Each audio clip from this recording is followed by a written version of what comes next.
अस्सलाम वालेकुम to all of you नाज़रीन। उम्मीद करता हूँ आप सब ठीक ठाक होंगे, खैर वाफियत से होंगे।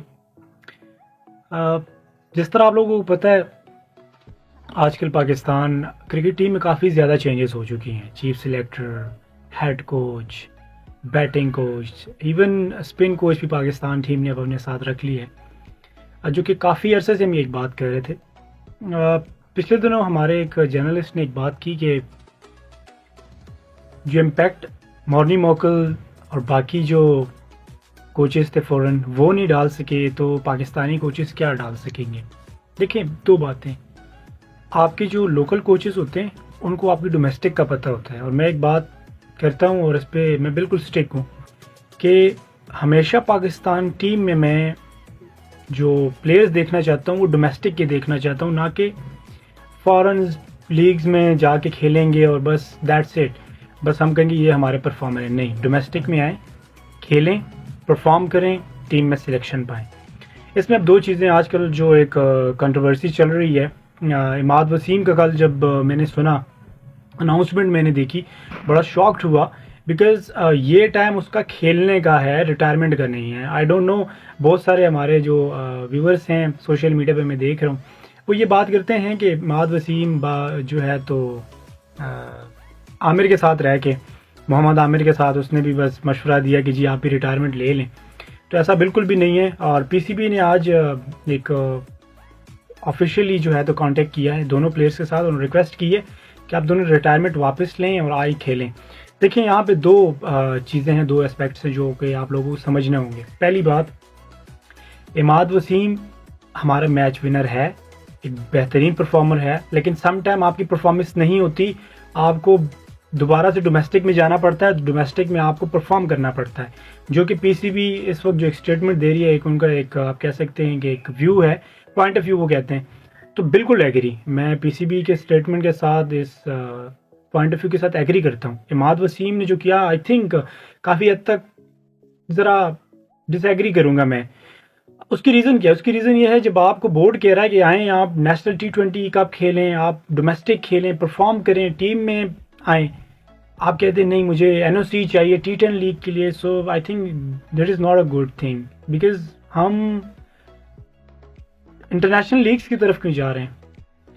तो इसके अलावा मोहम्मद आमिर, मैंने 12 नवंबर को ये एक खबर दी थी कि मोहम्मद आमिर से बैकडोर राब्ते हो रहे हैं, मोहम्मद आमिर बहुत जल्द जो है तो वो डोमेस्टिक में नज़र आएंगे। टीम में आते हैं नहीं आते, is depend on his performance, कि वो किस तरह की परफॉर्मेंस देता है। डोमेस्टिक खेलें और डोमेस्टिक खेल के परफॉर्म करें और टीम में आएँ, ठीक है।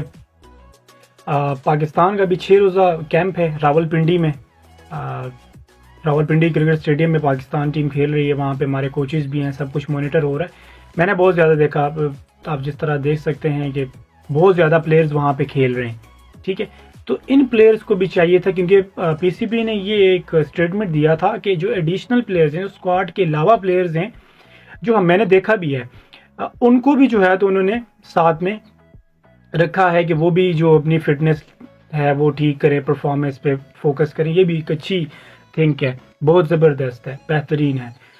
लेकिन यहाँ पे चीज़ परेशान कौन, वो ये है कि क्या अब, क्योंकि आगे एक बहुत बड़ी लीग आ रही है, बहुत बड़ी मैं कह सकता हूँ, T20 वर्ल्ड कप आ रहा है आगे, जो कि यूएसए में खेला जाएगा, वेस्ट इंडीज़ और यूएसए में। अब उसके लिए पाकिस्तान को अभी से तैयारी करनी चाहिए, क्योंकि हमारे पास ज़्यादा वक्त नहीं है। Just only we have around 5 to 6 months. इन 6 मंथ में हमने अब T20 स्क्वाड बनाना है, ठीक है। जिस तरह हम कहते हैं आसिफ अली जी नेट में 200 छक्के लगाते हैं, नो डाउट, नेट में तो हर कोई लगा सकता है, मैच में चाहिए। अब आपका देखें वर्ल्ड कप में, पूरे वर्ल्ड कप में स्पिन डिपार्टमेंट फेल रहा, मिडल ऑर्डर में, मतलब आप देखते हैं कि मिडल ओवर्स जो थे वो स्ट्रगल करते रहे, आप अच्छी खासी स्ट्रगल की है। इसके अलावा फिर अब्दुल्ला शफीक बाई चांस आए, उसने गेम कर दी, वरना फ़खर जमान ही खेलते। फिर फ़खर जमान को आपने टीम में एंटर किया, बहुत लेट कर दिया, जब वो परफॉर्म कर रहा था उस टाइम फिर पाकिस्तान को उसकी परफॉर्मेंस से कोई फ़ायदा नहीं हो रहा था। तो यही वो चीज़ें होती हैं जिन पे काम करना है। अभी जो मैनेजमेंट आई है, अब हमने इस मैनेजमेंट को सपोर्ट करना है, ना कि हम कहें वहाब रियाज ठीक नहीं है, मोहम्मद हफीज़ का तो एक्सपीरियंस ही नहीं है इंटरनेशनली। सईद अजमल को क्यों लेके आए हैं हम, उमर गुल को क्यों लेके आए हैं, फॉरन से क्यों नहीं लिया। तो जस्ट इन चीज़ों को छोड़ना पड़ेगा हमें, बोर्ड को सोचना होगा कि इस टीम को आगे लेके जाना है, इस टीम के लिए काम करना है। नो डाउट अब बहुत सारे लोग ये बात करें कि बाबर आजम क्या करेंगे, बाबर आजम क्या करेंगे। देखें, वर्ल्ड का नंबर 1 बैट्समैन, नो डाउट, ये मैं नहीं कह रहा, ये पूरी दुनिया कह रही है, दुनिया ने माना है, ठीक है, कि बाबर हमारा एक बैटिंग लाइन में उसका इम्पैक्ट है। बैकबोन में कहूँगा, बाबर हमारी टीम का बैकबोन है बैटिंग लाइन में। जब भी बाबर चला है टीम ने वो मैच जीता है, नो डाउट, ठीक है। इसके अलावा एक दूसरा जो एक इशू है वो ये है, शाहीन की पेस कम हुई है। शाहीन अफरीदी की जो पेस थी वो कम हुई है, जो जिसके लिए वो जाने जाते हैं कि स्टार्ट के ओवर्स में विकेट्स लेते हैं, ठीक है, लेकिन पूरे वर्ल्ड कप में हमें नज़र नहीं आया। तो नो डाउट आगे ऑस्ट्रेलिया की एक टफ सीरीज़ आ रही है, एक कड़ा इम्तिहान है, T20 सीरीज़ भी है, टेस्ट भी है, जिसमें अब पाकिस्तान टीम को अच्छा ही करना होगा क्योंकि एक प्रिपरेशन होगी ऑस्ट्रेलिया में।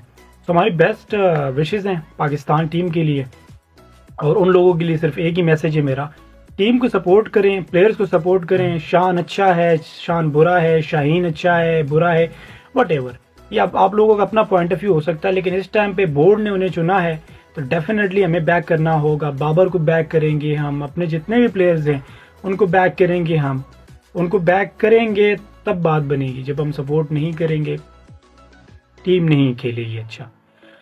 सो होप यू गाइज मेरी वीडियो आप लोगों को पसंद ज़रूर आई होगी, शेयर ज़रूर कीजिएगा। इंशाल्लाह एक नई अपडेट के साथ आप लोगों की खिदमत दोबारा हाजिर होऊंगा। उस वक्त तक इजाज़त दीजिए, अल्लाह हाफिज़।